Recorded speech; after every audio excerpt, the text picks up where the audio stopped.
محمد. اللهم صل على محمد وآل محمد. بسم الله الرحمن الرحيم. الحمد لله رب العالمين. الحمد لله الذي هدانا لهذا وما كنا لنهتدي لولا أن هدانا الله. ثم الصلاة والسلام على سيدنا ونبينا وشفيعنا سيد الأنبياء والمرسلين محمد وعلى آله الطيبين الطاهرين المعصومين. اللهم صل على محمد وآل محمد. Sisters and brothers, Assalamu alaikum wa rahmatullahi wa barakatuh. Sadly, we have come to the last night. And I can confirm now that tomorrow is Eid, because there are so many sighting around the United States that we don't need to wait for one particular place. Even Michigan, they send me a picture of the crescent being seen from outside the room. So there's plenty of sighting around. So inshallah, tomorrow we will have Salat al-Eid around 8:15, and we ask everyone to come around 7:30, 7:40, that we start with Takbirat, and inshallah we go through the Salat Khutbah, and then everyone is free if they want to go to their work, or they can socialize and enjoy themselves. Normally, the last night, as they say, is can we ask the sisters?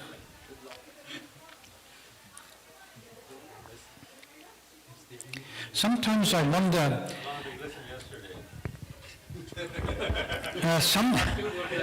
sometimes I wonder how Eve was able, or Prophet Adam was able to coexist.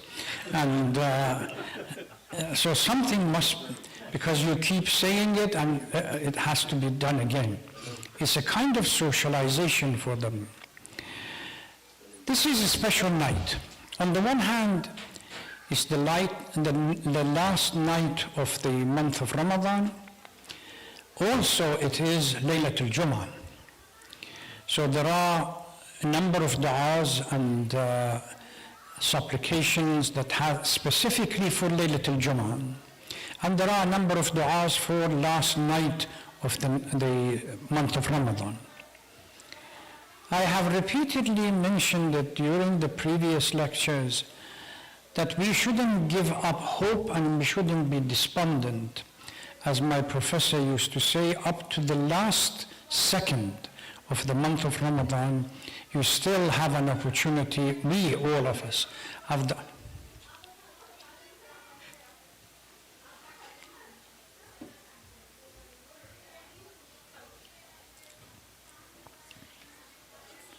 Molana, do you want me to go? Go. Allah has blessed me with a very large vocal. Okay, go ahead. If you can... They can all be one side and one of me will be on the Yeah, other. if you can make them quiet, that's a miracle. That I can't guarantee. Oh, that's the whole idea. I'm going to send you as an envoy to go over there so that they stay quiet. If you're going to go over there and you can't guarantee that they're going to be quiet, what's the purpose of sending you as an envoy? I already received a lecture because of your lecture yesterday. You deliberately skipped it. Tonight, there are a number of a'mal, because it is the usual Thursday night a'mal. Also, the last night of the month of Ramadan, the most famous dua for the last night of the month of Ramadan is the Sahifa Sajjadiyya Dua 45, that I took part of its synopsis or bits and pieces, and I mentioned it in a couple of lectures before. So that is highly recommended to be recited. If you go to Mafatih lists all these a'mal. Please don't think that month of Ramadan is finished, drop everything and then forget about this. Tonight is really critical. If you have not been able, if I have not been able to somehow, can we ask everyone to turn their phone off? If you have not been able, or I have not been able to get closer to Allah, this is the last chance, the last opportunity. Still, what Khutbah Sha'baniyah stated with the door to heaven being open, the door to hell being closed, still applies. The shaitan is in chains, still applies. The obligation that you have as far as asking Allah istighfar and asking for repentance and everything else still applies until the last minute. So use this opportunity before it slips through. We don't know what is going to happen till next Ramadan if we are fortunate or privileged enough to again be able to be present during the month of Ramadan. I want to spend briefly tonight on the concept, on a very important religious duty tomorrow, and that is Zakat al-Fitr. According to a number of ahadith that we have from Imam Ja'far al-Sadiq and others,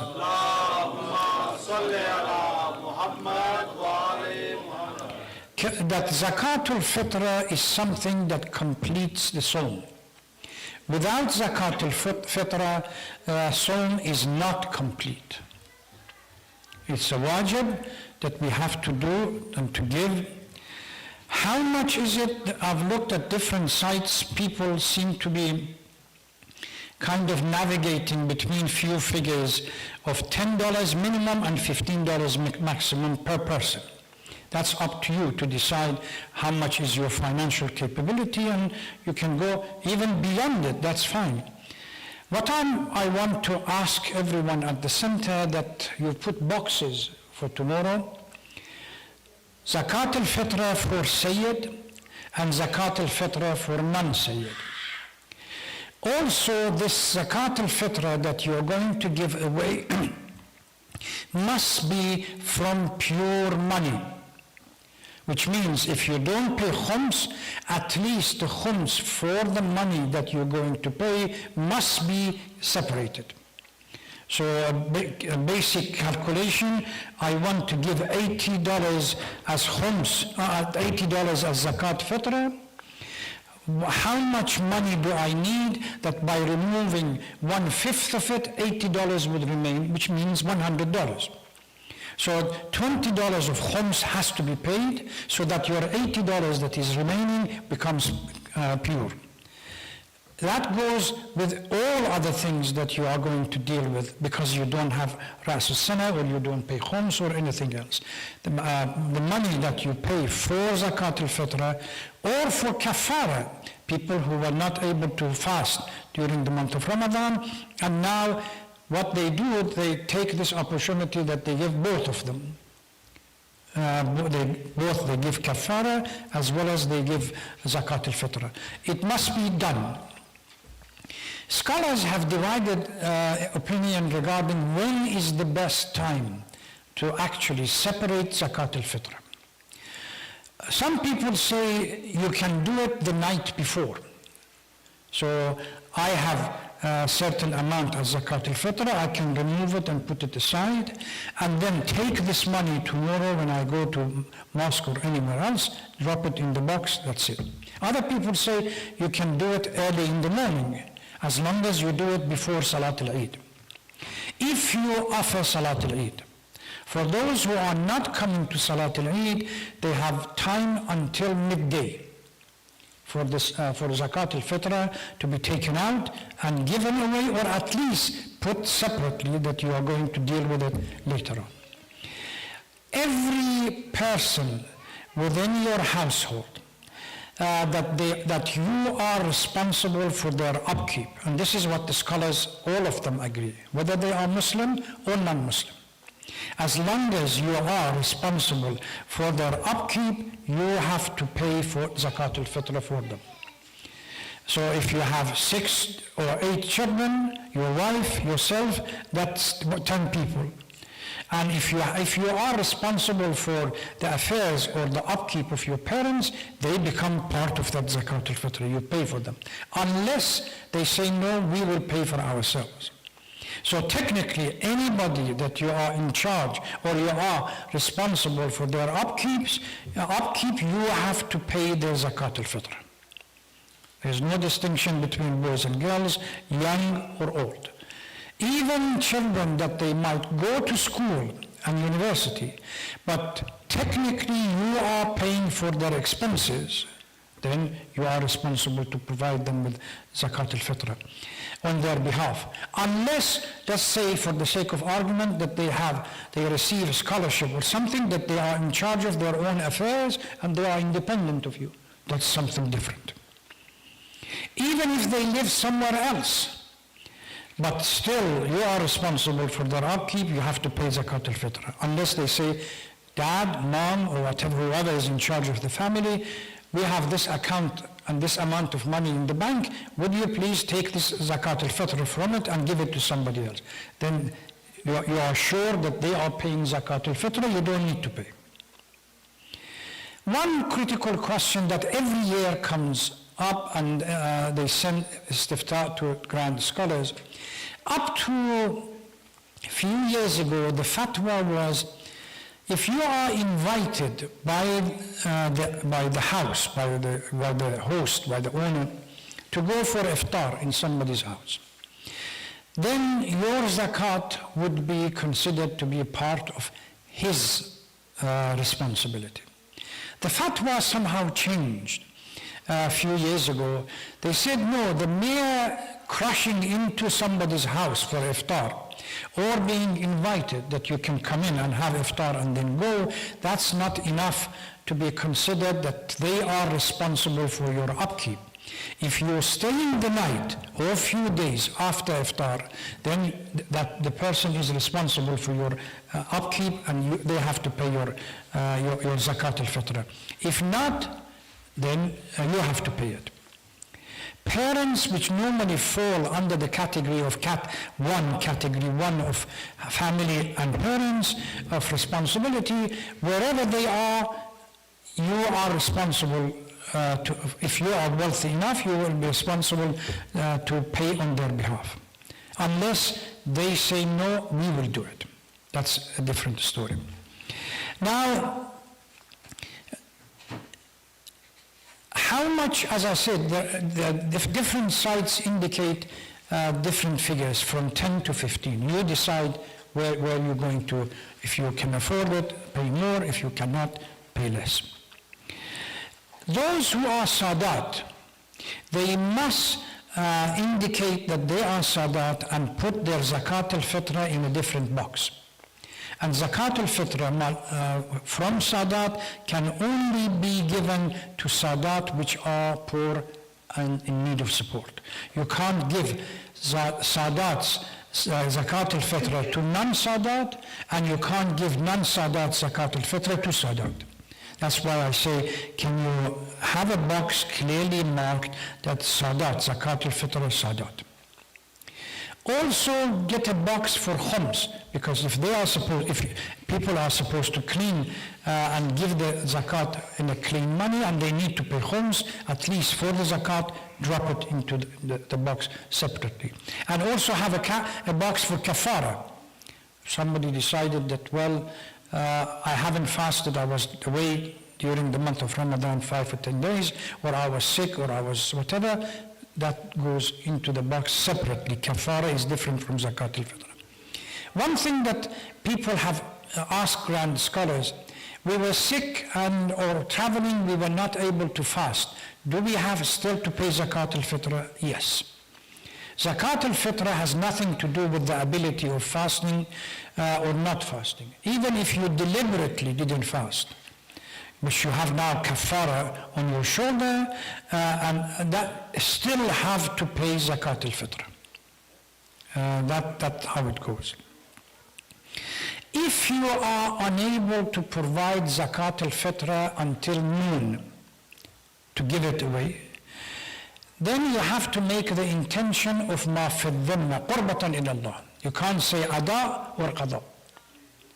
afternoon, you give the zakat al-fitr and you say qurbatan ilallah, that's it.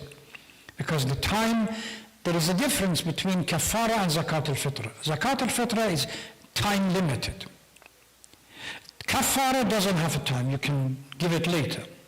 But zakat al-fitr, if you did not pay until noon or separate it and give it to somebody, then you have to make the intention of that this is qurbatan in Allah. You can't say either qada or ada or anything else. Normally, in most centers, they leave these boxes at the entrance of the center, so as people come in, they have already separated the money, they drop them into the relevant box, then they go towards the prayer. There is a hadith from Imam Ja'far al-Sadiq salawatullah salam alayhi that says in Surah Al-A'la, verse number 14, قَدْ أَفْلَحَ مَنْ تَزَكَّى وَذَكَرَ اسْمَ رَبِّهِ فَصَلَّى. That hadith says قَدْ أَفْلَحَ مَنْ تَزَكَّى zakat fitra. Those who actually separate zakat al-fitra and give it, they are the ones that are successful. وَذَكَرَ اسْمَ رَبِّهِ, that's the takbirat that we say before the prayer. And then فَصَلَّى صَلَاةُ الْعِيدِ. So, although others have interpreted this verse in a different shape, but there is one or two hadith that narrate this from Imam Ja'far al-Sadiq, and that it is in reference to the stage. You separate zakat and you give it. Then you go into the mosque and you start reciting takbirat in preparation for the prayer, and then you go for prayer and you do your prayer. Salat al-Eid, similar to Salat al-Jum'ah, with a difference. Salat al-Jum'ah, the khutbahs, the sermons are before Salat al-Jum'ah. You first, the speaker, the imam, whoever, goes through the sermon, and then it goes through the salat. Salat al-Eid, the sermon is after the prayers. The first person that created the bid'ah of bringing khutbah of Salat al-Eid before was Muawiyah. Because people would run away. As soon as the prayer was done, they would not sit to listen to his sermon, so he made it obligatory that anybody who comes to the mosque, he would deliver the sermon first and then go for prayer. That became some kind of a tradition that exists in some Sunni schools. So these are the broad ideas that I have presented regarding Zakat al-Fitra, and if you have any questions, we will address them. But tomorrow, please be here by around no later than 7:30, 7:40, so that we can all go through takbirat and get ready for Salat al. And all of you might still remember from last year, Salat al-Eid has two rak'ah. The first rak'ah, Hamd, and then one of the surahs must be Surah Al-A'la or Surah Shams or any of the surahs. And then there are 5 takbirats. Allahu Akbar, you raise your hand, qunut, 5 qunuts. Allahumma ahl al-kibriya'i wal-'azama wa ahl al-jud wal-jabarut, until the end of it. Then Allahu Akbar again. Allahumma ahl al-kibriya'i wal-'azama, you do it 5 times. Then you say takbir, you go for ruku' sujood, you stand up, you go through the same process, with the difference that in second rak'ah there are 4 qunuts. And then after the fourth, you dua, and then you go for, that's done very quickly, because I know people have their own jobs, etc. 2 short khutbahs, and then the process comes to an end. Any question? Yeah, how much is kafara? Like if somebody has Around $10 per day. and you still have to do like you have to fast again to cover up, or kafara is done and you're done? Depends on the circumstance. A person, say, a mother that is feeding children and she feels that if they were to fast, she is not able to breastfeed. or parents due to old age, or individuals due to old age, or people who have been traveling, or people that are sick, they did not fast.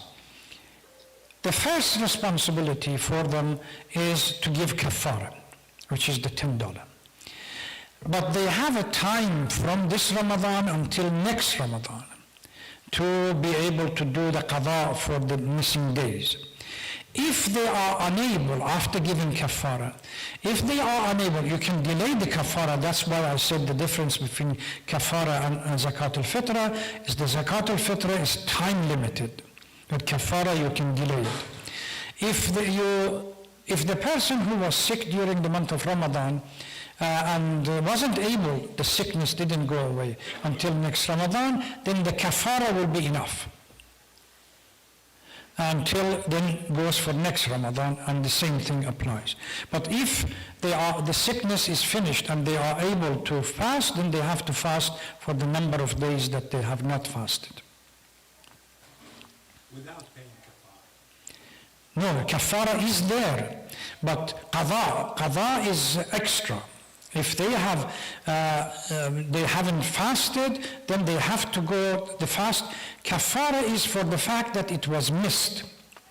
Qada is an extra taklif. I checked this morning because somebody asked to see what it is, and they say, even all scholars, they say that kafara comes, but it can be delayed until around the end of the year, and you see whether you can do the days or not. It's the best thing is to check with the views of your own scholar and see what it says. So is it possible like you can appoint somebody and compensate him to do the fasting for your qada? Not for the living person. Unless somebody dies, then you can get istijari. You can bring somebody to do the sawm, salat, or everything else on behalf of a deceased person. Why is there two different zakat al-fitr for Sayyid and Sayyids are considered to be, because of their relationship to the Holy Prophet, there is a degree of importance for them that they are not allowed to take sadaqah or anything from an ordinary non-Sayyid. If they are poor, they are in need, then they have to be given from Sadat's money. And that has been, if you go back to Ashura, for example, when the family went to Kufa and people began giving bread and tamr, which is dates, to the children of the family of Ahlul Bayt, Sayyida Zainab sallallahu alayha used to pull this away from their hand, that sadaqah is haram for the Ahlul Bayt. For the zakat al-fitra, if I take out money and send it by Western Union or something, if it did not reach the mustahab by the time of salat of Eid, that should be fine. I mean, if you know, Brother Mustafa, that the money that you send with Western Union, whatever, is not going to get there by noon today, then make the intention of qurbatan ilallah, I'm giving it, rather than specifically ada or qada, because I don't know. It will be there afternoon. So it's ma fi dhamma or qurbatan ilallah, that's fine. If we put in masjid box here, If you put it in the box here, then it's up to those who are responsible. Your taklif is finished. So if I put the money in the box, that was my duty to give it to the designated centers. They would take charge of it. But if I want to do it myself, and I'm going to send it back home, whether it's Afghanistan, Pakistan, Iran, Iraq, whoever, Lebanon, then you need to make sure, from a theological point of view, are they going to get, or does this system is fast enough, or is the system fast enough to be able to transfer the money immediately, and within a couple of hours they get it over there? Otherwise, I make the intention of qurbatan ilallah and I send it. Even if it gets to them by tomorrow, still. but you can't take out Fitr of 2 days before? No. They said that on one occasion, I was checking the fatwa, they said you can separate them during the month of Ramadan and put them aside, but don't make intention that this is fitra. Once the night before Eid, then you pick that money up and then you make the intention that it is fitra. During the month you can separate it, put it somewhere else, but don't make the intention that it is fitra. It's only the night before Salat al-Eid that the concept of fitra, zakat al-fitra applies. Just one more question Yeah? about the Salat, Eid Salat. Is it sunnat qurbatan ilallah? What- Can we read Farada in your house? What do you mean? Like if I have to go for a job, I cannot join congregation. That's fine. I can read it at home. Yeah, you can do it at home. It has an advantage, social advantage, when everybody comes together, and it's something that brings the community together. But that doesn't mean that if I have other important arrangement, I have to come to the center. You can do it at home. Sometimes I have the family. I stay and deliver sermon and salat with the family only. And is it a sunnat or wajib? During the night, this is where Shia scholars differ from the Sunni scholars. The same argument that we had regarding Salat al-Jum'ah, the same argument applies here. Certainly during the life of the Imam, during the presence of the Imam is wajib. If it is organized under the leadership of the Imam, it's wajib. In the absence of the Imam, when Imam is not around, a group of people say if somebody organizes Salat al-Jum'ah or Salat al-Eid in a proper structure, which means there is a leader, there is a process and so on, then it becomes obligatory to go and do your Salat al-Jum'ah or Salat al-Eid. Others say that still it is a recommendation, highly recommended, but it doesn't become wajib. That's why you can do it at home or do it later, or even if you missed it due to some arrangement. So what should be the niyyah? Salat al-Eid, Eid al-Fitr. Qurbatan ilallah. Because it's Eid al-Fitr and Eid al-Adha, you make the intention of Salat Eid al-Adha. Yeah. Maybe you already went through this, but I missed it. The deadline of noon for Zakat al-Fitra, is that just in the case that you missed Salat al-Eid, or is that just... Yeah, if you do not intend or you cannot be present, this is the fatwa. You cannot be present for Salat al-Eid, or you don't intend to offer Salat al-Eid, then your time scale is to noon. That's the time scale that you can give Zakat al-Fitr. After that, it's Qurbatan ilallah. For those who are intending to go to Salat al-Eid, it has to be following these 3 steps. Tazakka, Takbir, Ism Rabbi, and then Salah.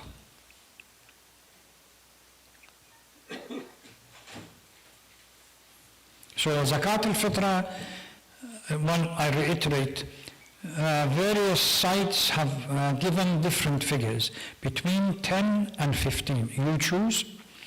Zakat, kafara is $10 fixed for each day. And remember those, la samahallah, God forbid, if somebody deliberately broke the fast, we still have for each day 60 days, 31 days consecutively, and the rest to be followed. And somebody said that I haven't fasted in my life. How many days do I have to fast? Then even the computers will not be able to calculate the number of days. Yeah. So if you pay the kafara in this country, it's $10. But if you pay it somewhere else, it's based on the country that You take it out here, and equivalent of this, you can give it somewhere else. You cannot shop around. I have a kafara on my shoulder, some obscure village, for the sake of argument, in India, I only need to give them a penny for kafara, then I'll give it to them. No. All the scholars, they say, the average food that you give within your own locality, and kafara or zakat has to be taken out within your locality. Once you separate them, then you can give it to other people, equal amount. The other zakat, which I think like apply on things which usually we don't own, like sheep or things like that. Can you give some explanation of the? Yeah, like zakat and khums. Zakats are gold, silver, wheat, barley, sheep, and animal, etc. These are instances where khums doesn't come to them. Zakat comes to them. And you look at the fatwa of your grand scholar, they have different scales that they use. For example, for gold, 85 gram is the minimum. Silver, around 560 or 570 gram, that's the minimum. But not only you have to reach Hadd al-Nisab, you have to go 1 year over it, and then you decide to pay. I think it's 2.5% for gold and silver, and some other formulas that they use for others. And one time. It has to be done only one time, just like homes. Well, it's the amount that you have, once you have taken the zakat off, technically is not necessary to pay zakat on it unless it increase in value. Then you add, same thing like your income, and you add, your zakat goes for the extra bit, not the original one that you have paid. That's if you sell it, but if you don't sell it, so it doesn't matter. Yeah, once you want to sell it or give it to somebody, for example. Parents have gold for their daughters and so on. At the moment that they purchased it, gold was $50 per ounce. Now it has become $5,500 per ounce. So if you want to give it to somebody else, you have to remove that excess khums from it so that you give it to them. Sheikh, the zakat only for pure gold, not jewelry. So for whatever the No, that's pure gold that you, for kind of investment, you save.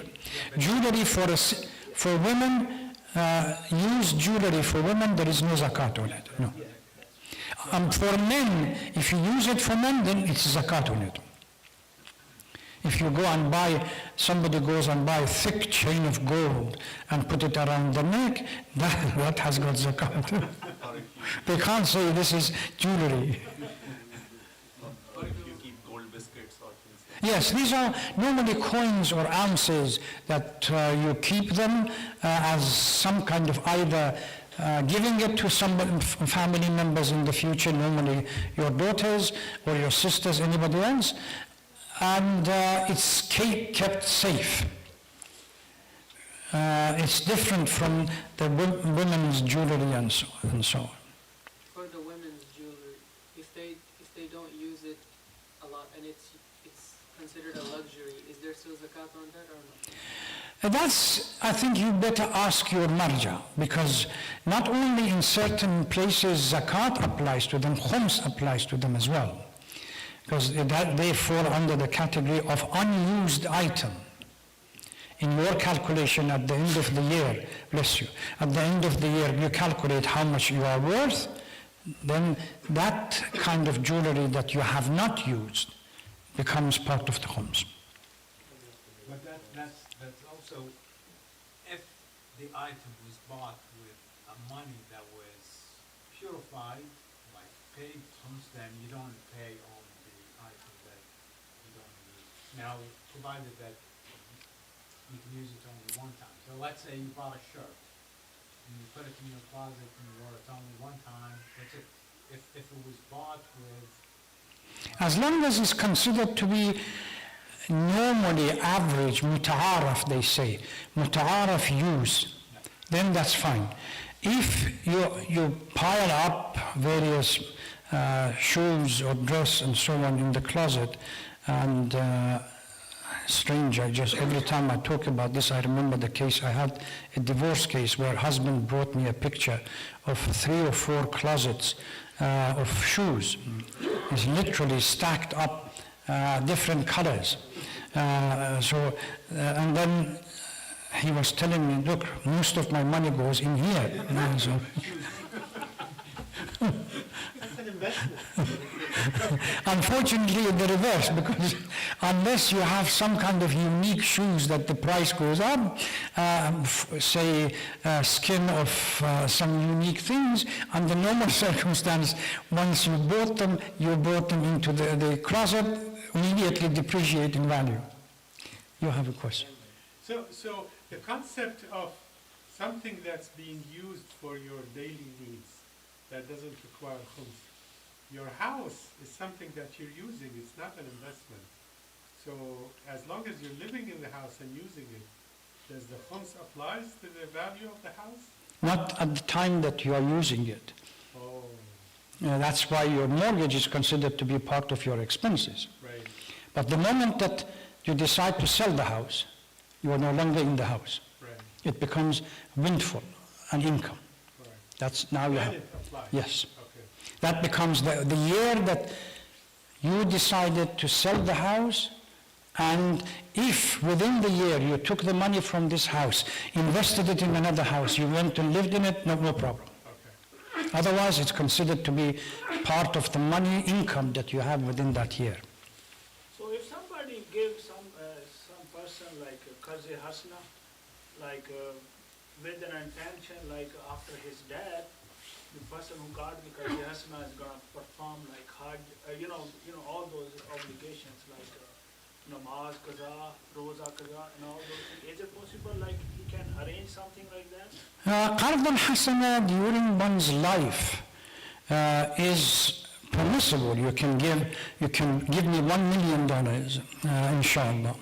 I've been waiting for brother Ammar to give me $500,000. So, he had put his hand in pocket. I'm trying to see what comes out. So if you give me $1 million and you say, okay, this is Qard al-Hasan, I said, oh, thank you very much, brother. I desperately need $1 million. Then, God forbid, God gives you a long life, and then suddenly 10 years, 20 years, 30 years later, you say, you can keep it as long as you want, but God forbid if something happened and I pass, then you are responsible to offer my prayers, fasting, Hajj, and everything else, and that money I would negotiate with you. You can have it, but you do something else for me. In Jahiliyyah time, this is how Abu Lahab escaped from the battle in Badr. Jahiliyyah time, the rich people used to lend money to ordinary people, poor people. And then they had some kind of social arrangement that if I owe you the money, you can tell me, well, there is a battle that I'm expected to go, you have my money, you go on my behalf. So Abu Lahab sent other people to go on his behalf, and they got killed in the battle of Badr. Strangely enough, he was happy that he did not attend the Battle of Badr. Then it became an argument inside the house, and the wife of Abu Talib became infuriated and hit him over the head. The injury infected and died within a couple of years. So, yes, Abu Lahab, within a couple of days, he was, because of the injury, the infected injury, died. So Abu Jahl died in Battle of Badr, was killed, and Abu Lahab few days later. The only person that survived to destroy the Muslims was Abu Sufyan. So it's not permissible, yeah? It's not permissible. No, it is permissible. You can give, that's what I said, you can give me $1 million. For the time being, and consider it to be Qard al-Hasana. Well, you gave the example of Abu Lahab. No. I was just giving you an example that this process was used before. But you can give me the $1 million. as qard al-hasana. I'll be gratefully appreciated that you give me the money. But later on say, okay, 10 years later, by the way, you can keep the money.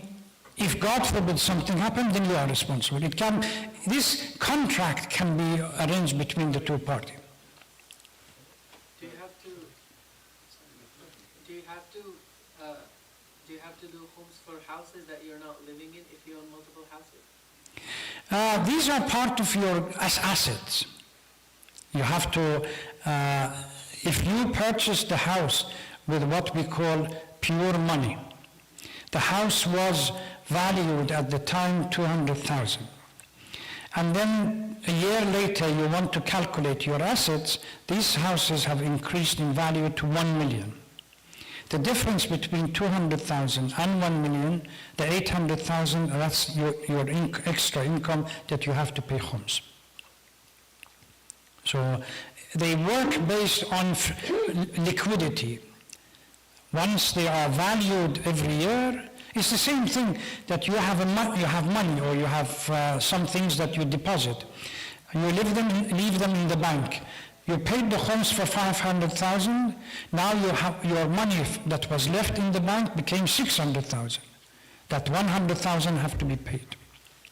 Sheikh, what if you don't have the money to pay for the homes on appreciated property? Well, you can make, if you don't have the money to give the homes, but you know that the appreciation has taken place and extra money, extra value is there, you can go and to your marja and have some kind of a deal that you say, well, according to my calculation, this year I have 200,000 extra money that I have to pay homes. And the homes of 200,000 is 40,000. But I don't have that money now.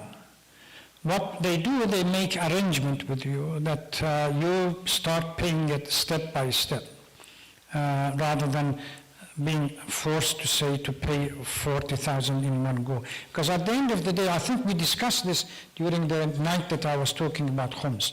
At the end of the day, Maharaja want to make clear that you clearly and quickly get back to normal, or you don't have some arrears left. They can make arrangement.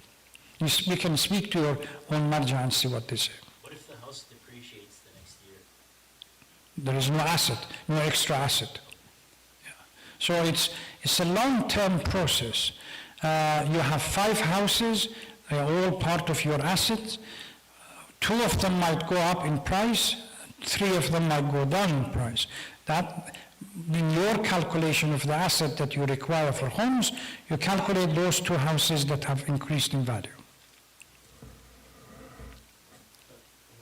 Interest is haram, right? So if you have a moment friend who is giving you a deal, like you give me some loan, I will give you like 10% of the profit of the business I will invest in. Can we invest in such type of? Can you repeat it again? So like there is a moment friend who is running a business. He's telling like, give me some money, I will give you 10% profit every year. As soon as you talk about 10%, it becomes rabawi. It's not allowed. With banks, they make an exception because banks are providing you extra services.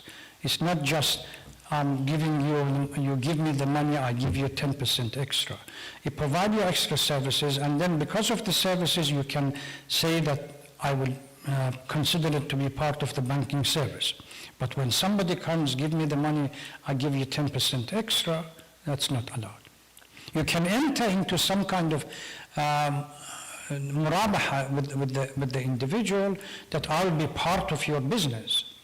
And then whatever profit you make at the end of the year, we would divide it on certain arrangement that we accept. But the problem is in murabaha, you may win or get profit if they have profit, but you would lose if they don't. Well, thank you very much. We already got to 9:30.